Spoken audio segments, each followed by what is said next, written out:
Well, hi there, and welcome to our Sunday hymn time. Yes, this time I do have a hymn for you. It goes back to 1708, written by Isaac Watts. And I love the story of Isaac Watts.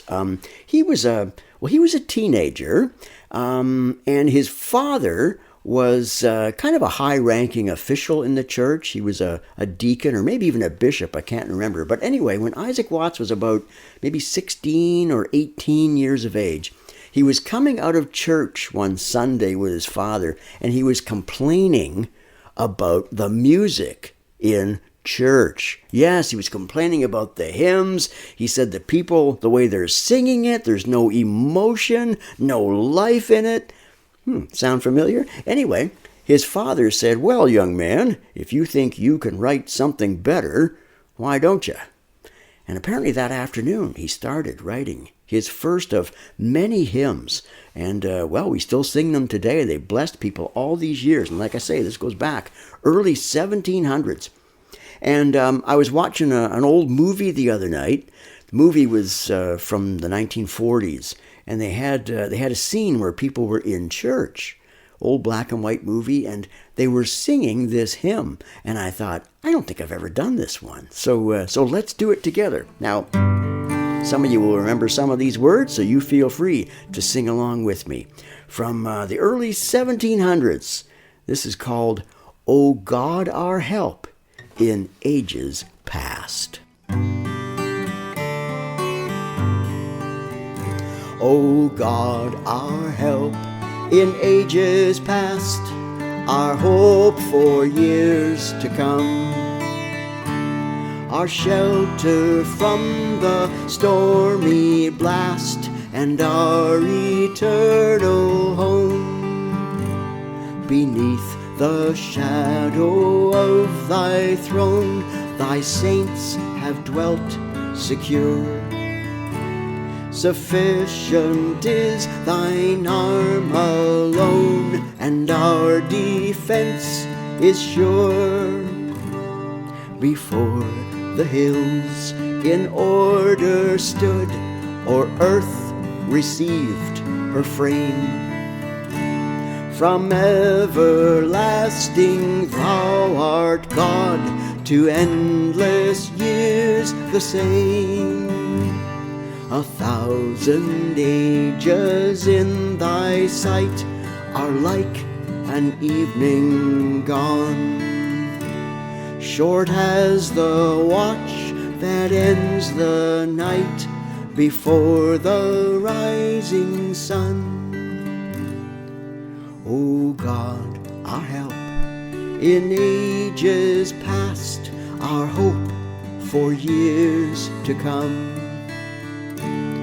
Be thou our guard while life shall last, and our eternal home.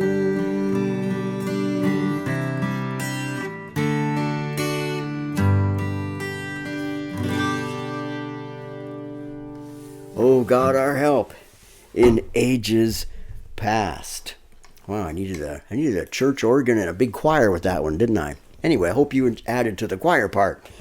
And, I was thinking of those words. They're based on Psalm 90 in the Bible.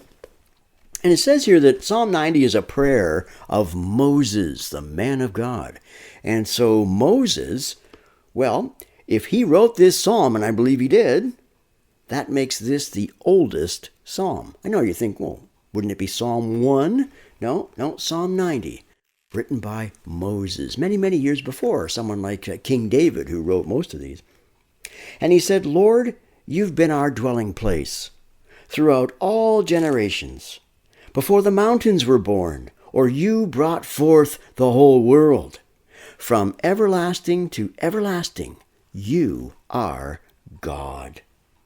And, you've heard these words at a funeral, ashes to ashes, dust to dust. Well, it says it right here in verse 3. You turn people back to dust, saying, "Return to dust, you mortals."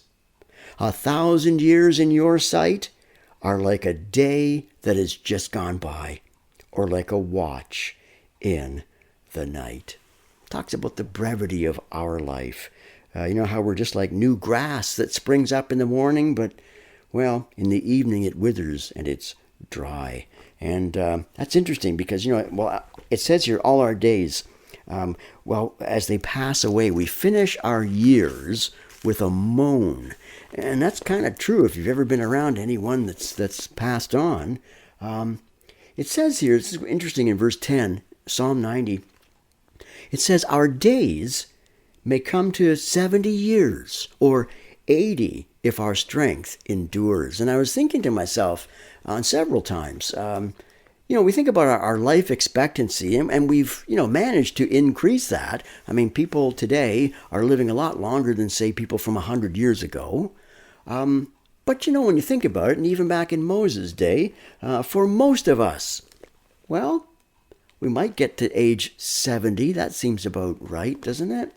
Or 80 if our strength endures, although you know as well as I have people who have passed away younger, or they've lived a lot longer. But the best of them are but trouble and sorrow, it says here, for they quickly pass and we fly away. When we think about, well, as I mentioned, ashes to ashes, dust to dust. Our bodies, right? We put them in a grave, or maybe in an urn somewhere. And but our souls go on. Yeah, we fly away. Where to? Well, that's determined by what our faith and trust is in. And if our faith and trust is in Jesus, who, he promised. He said, I'm the resurrection and the life.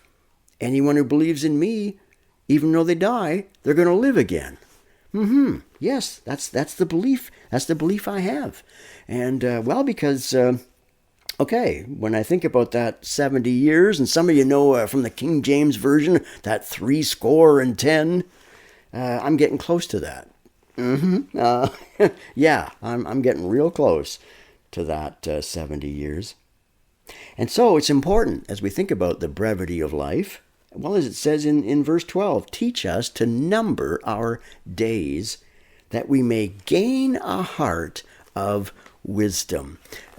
Maybe you're like me, but every now and again you see some story in the news, and maybe it's a tragic story. Maybe someone has done something really terrible to other people or to themselves, or they've just done something absolutely stupid, right? And, we've all done stupid things. But then they'll say something like, 58-year-old John Doe was taken into custody. And you think, wait, 58? You live to be almost 60 and you're still doing something this stupid? Just the fact that we get many, many years doesn't mean we get any wiser. And so we want to work on that, don't we? And wisdom, of course, comes from God. We ask Him for it and we seek Him for it. And it says, may the favor of the Lord our God rest on us. Hey, while we're here, establish the work of our hands for us, O Lord. Yes, establish the work of our hands. Let Him guide you. Let Him lead you, support you. Yes, O God, our help in ages past. And place your faith and trust in Him. And keep seeking His wisdom.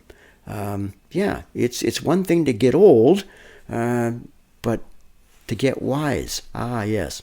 Oh, I'm thinking of that phrase now from my Mennonite friends. What do they say? Too soon old and too late smart? Yeah, I relate to some of that. But may you be blessed, and I hope you were blessed by that thought and some of the thoughts from this song, written by a man who started writing his hymns when he was just a teenager. Well, got any younger people out there right now? You got maybe some years ahead of you? Maybe you can start writing some of these songs. We always need, every generation, by the way, even though I do these hymns, every generation needs new music to sing to the Lord. Yeah. Sing a new song unto the Lord. It's in the Bible a lot. Check it out. And thank you for tuning our way, and may God richly bless you on this day.